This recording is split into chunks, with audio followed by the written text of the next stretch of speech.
Hola, soy Antonio Barrientos, de la Universidad Politécnica de Madrid.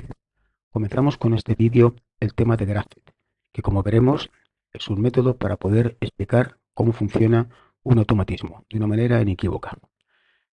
No obstante, con ciertas adaptaciones, es utilizado por numerosos fabricantes también como un modo de programación gráfico. Es decir, con alguna adaptación, la descripción de un graphet nos puede servir directamente como un procedimiento para programar el autómata.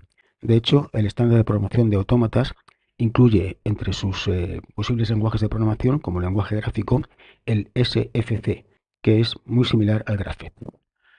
Bueno, vamos a verlo en 6 vídeos. En este primero vamos a explicar un poco la problemática y luego daremos un poco la definición del graphet. Comenzamos con esta problemática. Vamos a imaginar un mecanismo muy sencillo. Se trata de una vagoneta, un carro, que tiene que hacer un recorrido de ida y vuelta. Cuando apretamos el pulsador P, nuestra vagoneta, la hemos llamado V1, suponiendo que esté a la izquierda. Si no está a la izquierda no arrancaría, pero si está a la izquierda, lo que se detecta con el sensor I1, debe de moverse hacia la derecha hasta llegar a B1. Cuando llega a B1, debe de invertir el movimiento y volver hacia la izquierda hasta que llega a I1, y ahí se para, hasta que volvamos a dar el pulsador P. El movimiento de nuestra vagoneta está controlado por dos motores. Un motor que le hace moverse a la derecha, que le hemos llamado V1D, y otro que le hace moverse hacia la izquierda, V1I. Bueno, aquí tenéis la descripción literal del funcionamiento que os acabo de explicar. Fijaros que hay que ser en esta descripción cuidadoso y no omitir ningún detalle, puesto que de hacerlo, pues la programación del funcionamiento de esta vagoneta igual no es la que el usuario final pues quisiera.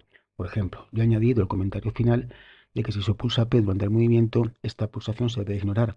De no hacerlo, podría ocurrir, por ejemplo, que mientras la vagoneta retorna desde la derecha hacia la izquierda, si pulsamos P, volviese a moverse hacia la derecha, cosa que no es lo que queremos que ocurra. Por lo tanto, una descripción de este estilo pues está sujeta a olvidos o a imprecisiones en el funcionamiento. No obstante, tenemos un mecanismo muy evidente para poder explicar exactamente cómo queremos que funcione. Este mecanismo va a ser el grafo de estados. Un grafo de estados tendría que ser esto. Tenemos tres estados. En estado de reposo, ninguna de los motores V1I y V1D están activos, están en reposo.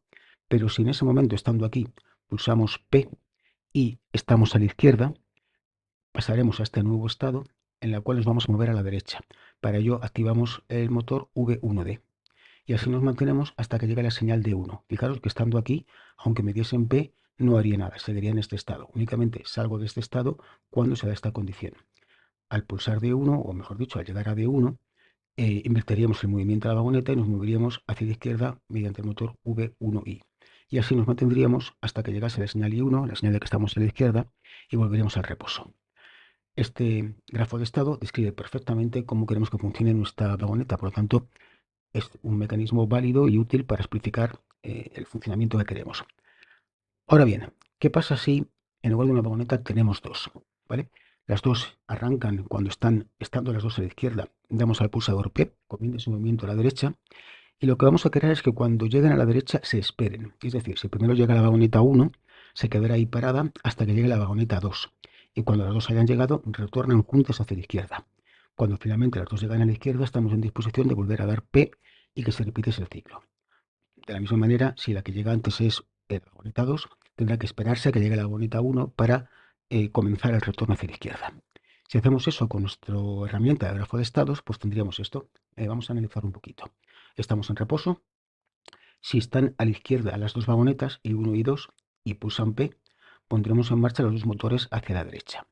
Y ahora puede ser que llegue primero la vagoneta 1, con lo cual lo primero que ocurriría es que llega de 1, estaremos aquí, o bien que lo primero que ocurriese es que llegase la vagoneta 2, y entonces estaríamos aquí. Si llega antes la vagoneta 1, lo que hacemos es dejar de mover la vagoneta 1 hacia la derecha y únicamente movemos la vagoneta 2, V2D, únicamente la vagoneta 2. Por el contrario, si la vagoneta que primero llega es la vagoneta 2, dejamos de moverla y únicamente movemos la vagoneta 1. Bien, si hemos estado en esta situación en la cual únicamente teníamos que mover la vagoneta 2 porque aún no había llegado, lo siguiente que ocurrirá es que llegará la vagoneta 2 y se detectará con este dedos. Y en ese momento estaremos en disposición de comenzar el retorno de las dos.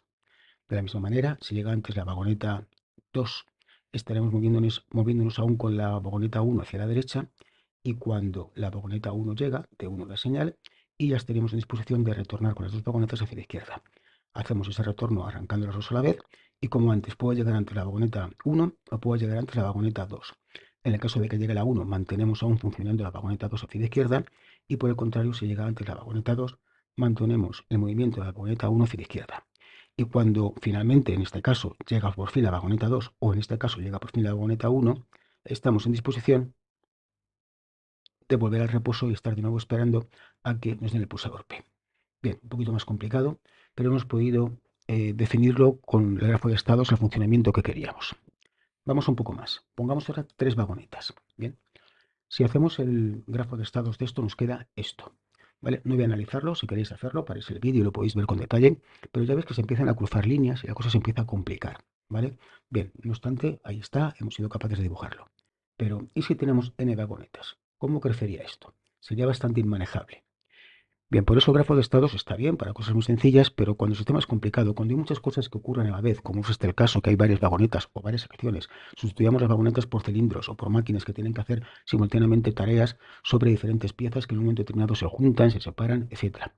Cuando la cosa es más complicada, el grafo de estados puede resultar realmente complejo de desarrollar y de analizar.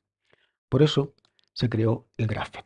El Graphet surge como una propuesta, digamos, de las empresas que se dedican a la automatización, concretamente a Telemecanique en Francia, y es adoptado como norma por algunas asociaciones francesas de normalización.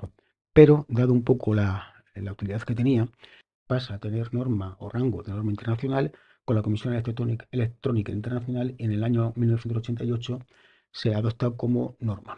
GRAFET es un acrónimo que quiere decir grafo funcional de control etapa transición. La palabra o las palabras lo dicen todo, ¿no? Es un gráfico, desde luego, es un método gráfico, especifica el funcionamiento de un automatismo, cómo se va a controlar el automatismo, y se basa en lo que vamos a ver más adelante en el uso de etapas y transiciones, que son los elementos más importantes que tiene el Graphet.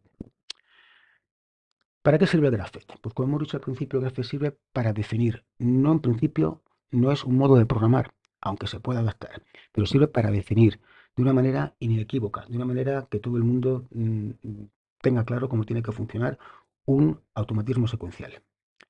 Con ciertas adaptaciones puede servir para programar, y en concreto el SFC es uno de los estándares de programación que se definen en la norma IEC 61131-3, que es la norma que se refiere a los lenguajes de programación o a los modos de programación de los autómatas programables, y es muy similar al Graphet. Hay algunas limitaciones, pero manejando Graphet perfectamente se maneja SFC.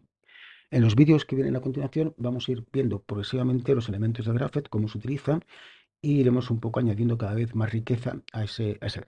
Por último, decir que el Graphet tiene una base, vamos a decir, matemática, en las redes de Petri, ¿vale? Que es, digamos, el hermano mayor, por decirlo así, del Graphet.